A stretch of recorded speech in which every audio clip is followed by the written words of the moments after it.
Hello everyone and welcome to my channel. I hope everyone is shaving a wonderful day. Before we begin, please hit the subscribe button and give this video a thumbs up. The room was heavy with attention that could almost be touched.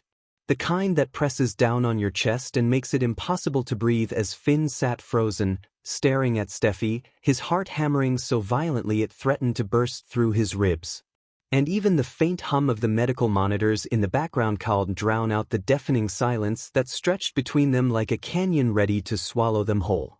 And all at once, the truth hit him like a freight train barreling out of nowhere. Hayes isn't yours. The words exploded from Steffy's trembling lips, and Finn felt his entire world crumble in an instant. His knees nearly buckling beneath the weight of disbelief, rage, and heartbreak. His mind scrambling desperately for a rational explanation that anything to deny what he had just heard, but the look in Steffy's eyes he had loved, trusted, and believed in with every fiber of his being, was filled with something he could not recognize, a mixture of guilt, fear, and sorrow that made his stomach turn and his pulses pike. And he could hardly comprehend how, in what should have been the most sacred, tender moment of their lives, the very foundation of his family had been ripped away, leaving him exposed, raw, and utterly defenseless. The kind-of helplessness that comes only when betrayal is delivered in the most intimate, soul-crushing way imaginable.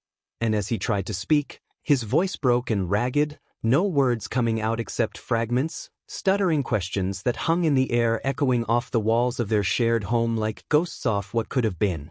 And Steffy, tears streaming down her cheeks, could barely meet his gaze, ashamed of the deception she had carried for so long, the lie that had festered in secret. And Finn's hands shook as he clenched them into fists, his knuckles white, as if holding on tightly to something, anything, could somehow keep the world from collapsing entirely around him. And the betrayal wasn't just emotional. It was the shattering of a reality he had believed in. The kind that makes every memory suddenly suspect. Every moment off trust a painful reminder of how easily the people we love can hurt us. And Finn's chest heaved. The hurt mixing with a searing white-hot anger that radiated outward, making him want to scream, to shake Steffy until she could see what she had done, to demand the truth in every anguished syllable of the word she had just spoken. And yet, despite the fury, there was a part of him, a tiny, fragile fragment that still longed to understand why. A part that wanted to know how she could carry such a devastating secret, how she could look at him day after day and let him believe he was Hayes' father when every cell in his body now screamed that he wasn't. And the more he thought, the more the reality stung. Because it wasn't just about the child. It was about the bond thought he had with Steffy. The future they had imagined together. The life he had dared to hope for. Now crumbling into dust before his eyes. And as the initial shock began to ebb, Finn felt a dizzying whirlwind of emotions, betrayal, heartbreak, grief, and rage all colliding inside him. A storm with no end, no relief, no escape. And Steffy, seeing the tempest raging in his eyes, tried to reach for him, her hand shaking, voice breaking as she whispered apologies that sounded hollow, insufficient, incapable of bridging the chasm she had created. And Finn recoiled, the instinct to protect his heart from further pain stronger than anything else, the love he had felt momentarily eclipsed by the raw, piercing hurt of deception, and he could hear himself asking the questions he already feared the answers to. Who is Hayes' father? Why lie? How long? But the answers didn't bring clarity, only more anguish, because every truth revealed was another blow to his sense of self.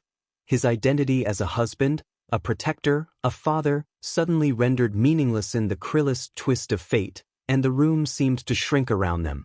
The walls closing in as memories he had cherished flashed before him in agonizing rapid fire. First ultrasound, first kick, first laugh, first bed to Mila. All tainted now by the revelation that none of it belonged to him, that his love had been invested in a child who wasn't his. And Finn could feel the ground slipping beneath his feet, as how the universe itself had conspired to rip everything he held dear away in a single merciless stroke. And Steffy, desperate to explain, stumbled over her words, her voice trembling, each explanation only deepening the wound, because the lies weren't minor. They were monumental, shattering the foundation of their marriage, their trust, and the life they had painstakingly built together. And Finn, his chest tight, eyes burning, struggled to contain the torrent of emotions threatening to consume him. The sense off trail so profound it felt physical, like a knife twisting in the very core of his being. And as he finally found his voice, it was low, trembling, sharp, and laden with disbelief and anguish. "Steffy, how could you do this? How could you lie to me about our son?" And the words hung in the air, heavy, impossible to ignore, while Steffi's tears fell freely, glistening on her cheeks as she tried in her own broken way to make him understand, to plead for forgiveness that he wasn't ready, perhaps would never be able to grant, because this wasn't a simple mistake. It was the unraveling of everything, the betrayal so deep, so intimate that no apology could ever fully repair the damage. And Finn could feel the anger rise hot and suffocating, threatening to consume him, to take over every rational thought. Every shred of love still lingering in his heart. And in that moment he realized that trust, once broken in this way, could never be restored. That the bond he thought was unbreakable had been torn apart by deception, and the future he had envisioned, the life of family, of happiness, of love with Steffy Ann Hayes, was now irrevocably altered, leaving a gaping, aching void where hope once had been. And Steffy, sobbing, tried to explain, her words fragmented, scattered, reaching for understanding, but Finn, devastated, could barely process them.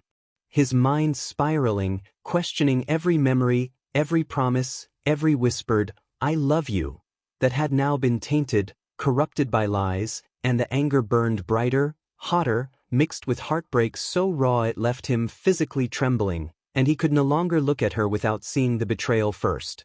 The woman he loved reduced in his eyes to the architect Ophi's suffering, and yet beneath the storm-off rage and despair, there lingered a small, fragile, stubborn shard of grief, a reminder that he had loved her so completely, that the life they had shared had been real, even if built only. And the conflict within him tore at his very soul, pushing him to the brink of emotional collapse. The dichotomy of love and hate, trust and betrayal, hope and despair, twisting together until he didn't know who he was, what he felt, or what the future even held. And as the weight of realization fully settled in, that Hayes wasn't his, that his dreams of fatherhood had been stolen, that the woman he had devoted himself to had shattered his heart in the cruelest way possible, Finn felt his body weaken.